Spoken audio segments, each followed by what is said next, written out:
The tournament will run from April 3rd to May 5th and will have 4 groups of 5 in which the top 2 teams from each group progress to the quarterfinals.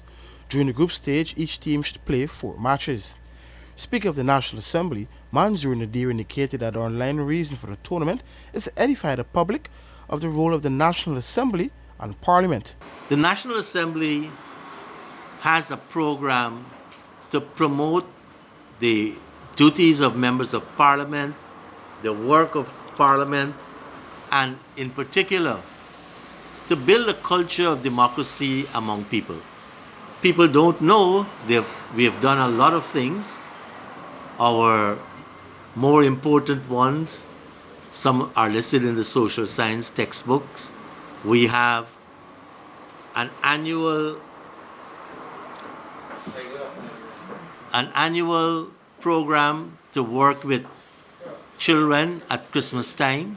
It's not just about sharing gifts, it's about sharing information about our institutions of democracy. Of recent, some cricket events have come under criticisms for flouting COVID-19 regulations, and Nadir indicated the fault will stop at them, the organizers, but they are putting systems in place to minimize such an occurrence. If there is a breach, we have to take the responsibility, the organizers. And that is why we are considering the COVID protocols currently provide for games to be played among teams.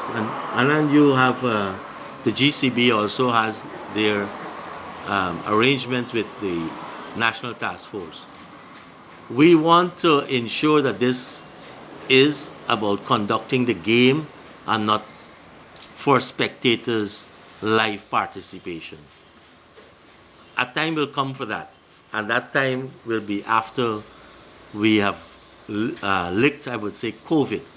But at the current time, the strictest adherence to the COVID protocols will be observed. The Georgetown Cricket Board has issued, and Everest is a member of the Georgetown Cricket Association, they've issued comprehensive guidelines on the protocol for matches.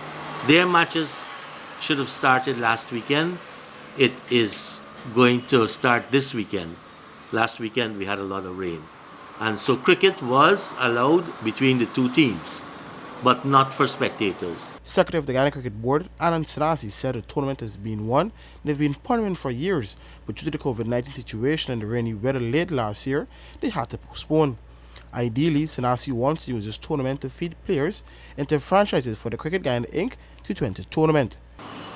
The games will be played across the country. Venues are to be decided. It depends on the quality of the venue, the weather condition, and all of that. I would also like to tell you that this club competition would be a feeder into the franchise competition that we still would have every year in all 3 formats. Some of the major sponsors also expressed their happiness to be on board. That we are extremely happy to be part of this inaugural launch and tournament. We believe that, like most of you here, sports plays an important role in the development of a nation, especially by developing the minds of the young. And any effort to further sports is one that we would support. We look forward to intense competition, lots of fun, and of course that happening in a very responsible way. We have the privilege of managing the digital presence for the competition, and involved in that is the development and maintenance of the website. I'm just going to give you a brief overview of what you can expect on the website.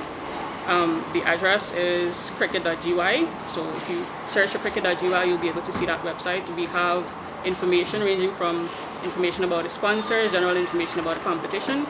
We have a special section dedicated to each team, so you can track the stats and performances of each of your teams. We have live scores available on the site and also live streaming. We'll also be providing some news surrounding the competition as we go along.